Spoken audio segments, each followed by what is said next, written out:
প্রিয় ভোলাবাসী, মেহেন্দিগঞ্জবাসী ও হিজলাবাসী, যদি সময় থাকে আমার কথাগুলো একটু শুনে যাবেন। প্রিয় দর্শক, ভোলা বরিশাল সেতু করতে টাকার প্রয়োজন হতে পারে আনুমানিক 17 থেকে 20 হাজার কোটি টাকা, কিংবা এই অঙ্কটা আর একটু বাড়তে পারে।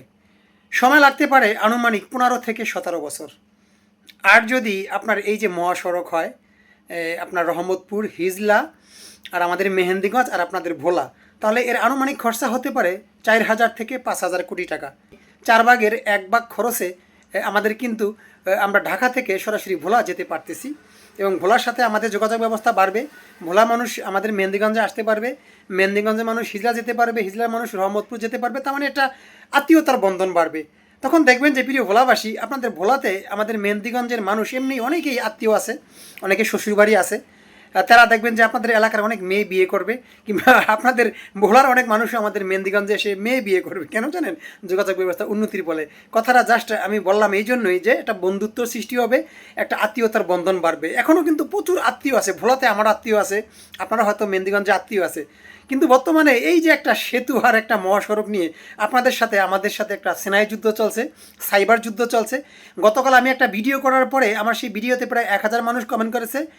বলার মানুষ আমাকে এমনভাবে আক্রমণাত্মক ব্যবহার করেছে, কথা বলেছে, যে কমেন্টগুলো আমি আর আসলে আর পড়তে পারিনি। আমার স্ত্রী আজকে দুপুরে একটু কমেন্টগুলো পড়ে বলেছে, তোমার আর ভিডিও করার দরকার নেই, তোমাকে মানুষ এত পরিমাণ গালাগালি করছে, যেটা আসলে আমার কাছে খারাপ লাগতেছে। তার মানে আমার স্ত্রী সে কথাগুলো নিতে পারেনি, কিন্তু আমি সেই কমেন্টগুলোকে পজিটিভভাবে নিয়েছি। কারণ যেহেতু আমি একজন কন্টেন্ট ক্রিয়েটর, আমাকে মানুষের কমেন্ট পড়ার ধৈর্য থাকতে হবে, কিন্তু আমার স্ত্রী সেই ধৈর্যটা হয়নি। তো আমি জানেনি, আমার স্ত্রী আমার প্রতি একটু মায়া লাগবে, স্বাভাবিক। তাই আমি কথাটা এই জন্যই বললাম যে দেখুন, একটা সরকার ক্ষমতা থাকে কত বছর? 5 বছর। 5 বছরে কি আপনি এই যে বরিশাল ভোলা সেতু করতে পারবেন?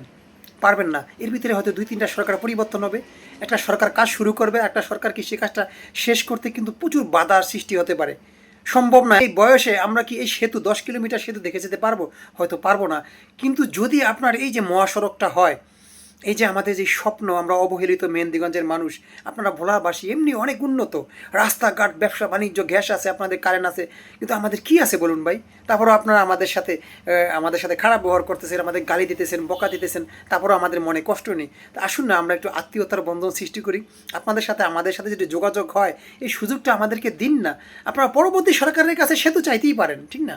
এতে কিন্তু আপনাদের সময় ভাই বেশি একটা বাড়বে না। আপনারা একটু দেখুন, এই যে ম্যাপটা আছে, ম্যাপটা দেখলে পড়লেই বুঝতে পারবেন যে এতে কিন্তু বেশি একটা সময় লাগার কথা না, বরং সময় আরও কমবে যদি আপনারা আমাদের মেহেন্দিগঞ্জ হয়ে যান।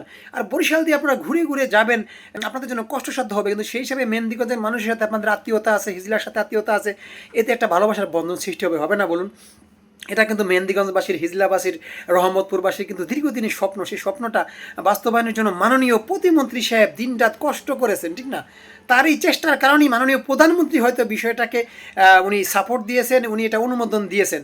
কিন্তু আপনাদের এলাকায় অত হেভিওয়েট নেতা আছে, আমাদের এই যে স্পিকার সাহেব আছেন, হাফিজউদ্দিন সাহেব, আমাদের পার্থ ভাই আছেন, তারা তো অনেক ব্রেনি, অনেক জ্ঞানী মানুষ। তাই আমি মাননীয় স্পিকারকে বলবো, দয়া করে আপনি একটু জিনিসটা বুঝিয়ে দেবেন যারা ভোলাবাসী আছেন। আপনাদের ভোলারই একজন সন্তান, আপনারা জানেন তকি সাহেব, জার্নালিস্ট, উনি কিন্তু সুন্দর মতো একটা গতকাল ভিডিওতে বুঝিয়ে দিয়েছেন যে সময় লাগবে, বেশি টাকা খরচা হবে, এতে ভোলাবাসীর বেশি একটা উপকার হবে না, কিন্তু মহাসড়ক হলে তাদের অনেকটা উপকার হবে, যাতায়াত ব্যবস্থা একটা দিগন্ত সৃষ্টি হবে, আমাদের সর্ব জায়গার জমির দাম বাড়বে, ব্যবসা বাণিজ্য উন্নতি হবে। তার মানে আমরা নতুন দিগন্তে প্রবেশ করব এই যে আমাদের মাননীয় মন্ত্রী সাহেবের কারণে, তারই পরিকল্পনায়, তারই চেষ্টায় হয়তো এই কাজটা আমরা পাচ্ছি। কিন্তু আপনারা মাননীয় মন্ত্রীকে ক্রস চিহ্ন দিতেছেন, তার পদক্ষেপ চাইতেছেন, কিন্তু আপনারা হয়তো জানেন না মাননীয় মন্ত্রী রাজীব আহসান খুবই জ্ঞানী একজন মানুষ, গুণী একজন মানুষ। উনি কিন্তু একজন ত্যাগী মানুষ, রাজনীতি করতে করতে জীবন জৈবন সব শেষ করে দিয়েছেন। ওনার কিন্তু আপনাদেরকে নিয়ে, আমাদেরকে নিয়ে যথেষ্ট চিন্তাভাবনা আছে। সেই চিন্তাভাবনা থেকেই উনি কিন্তু এই যে মহাসড়কটা করতে চাচ্ছেন। একটু ভাবুন ভাই, একটা জায়গায় যদি 100 মানুষ ক্ষুধার্ত থাকে, সেখানে যদি আপনি 20 জন মানুষকে খাবার দেন আর 180 জন মানুষকে না দেন, এটা কেমন মানবতা বলুন?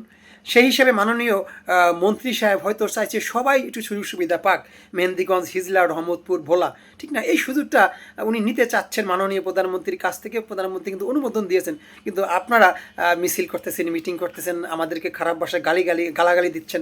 আমরা কিন্তু আপনাদেরকে অতটা গালাগালি করিনি, খারাপ ভাষা ব্যবহার করিনি। আপনারা যেভাবে আমাকে কমেন্ট করেছেন দর্শক, আমার কষ্ট লেগেছে কিছুটা হলেও। তা আসুন না, আমরা বন্ধুত্বের হাত বাড়িয়ে দিই, আপনারা কিন্তু আমাদের উড়া নিয়ে দিয়ে যান। ঠিক না? আপনাদের সাথে আমরা একসাথে শুয়ে বসে যাই, কেন আপনাদের সাথে আমরা শত্রুতা করব? তো কথাটা বোঝা উচিত যে দেশের টাকা যদি বেঁচে যায়, যদি 4 ভাগের 1 ভাগ টাকায় যদি আমরা একটা মহাসড়ক করতে পারি, তাহলে এটা আমাদের জন্য কিন্তু ভালো হতো না বলুন? এই স্বপ্নটা আমাদের আদৌ কি পূর্ণ করা সম্ভব হবে? হবে না, কারণ যেহেতু আমাদের মন্ত্রী আছে, আপনাদের স্পিকার সাহেব আছেন, আপনাদের আরেকজন মন্ত্রী আছেন, এখনই তো আমাদের সুযোগ। তারা হয়তো পরামর্শ করেই এই কাজটা করেছেন, ঠিক না? তারা যোগ্য প্রার্থী আপনাদের এলাকার। আপনাদের এলাকায় প্রতিবারই আপনারা মন্ত্রী পান, স্পিকার পান, কিন্তু আমরা কি পেয়েছি ভাই? আমরা একটা মন্ত্রী পেয়েছি। সেই মন্ত্রী সাহেবকে আপনারা পদত্যাগ চাচ্ছেন, তাকে কোরক চিহ্ন দিচ্ছেন, তাকে গালি দিচ্ছেন, এটা আসলে ঠিক না। আমরা যারা আসি, আসুন আমরা ভাই ভাই, আপনাদের সাথে আমরা আত্মীয়তা করতে চাই, আপনারা আমাদের সাথে আত্মীয়তা করুন।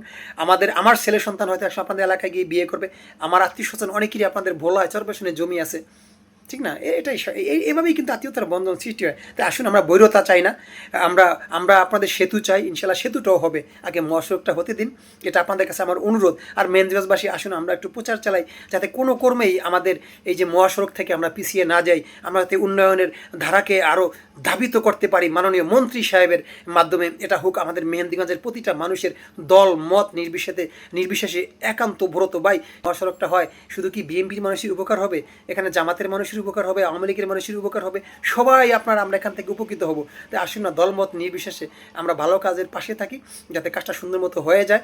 আমরা এভাবেই আমরা ফেসবুকে, ইউটিউবে প্রচার চালাই, ইনশাল্লাহ কোনো বাধাই আমাদের এই কাজকে থামাতে পারবে না। যেহেতু মাননীয় প্রধানমন্ত্রী অনেক বেরেনি একজন মানুষ, চিন্তাশীল একজন মানুষ, তিনি সকল মানুষেরই উন্নয়ন চান এই এলাকার। প্রিয় দর্শক, আমার বিদ্যুৎ চলে গিয়েছে, এই জন্য ভিডিওটা আমি আজকের মতো শেষ করবো। সবাই ভালো থাকবেন, সুস্থ থাকবেন। যদি ভিডিওটা ভালো লেগে থাকে অবশ্যই শেয়ার করে দিবেন। আল্লাহ হাফেজ।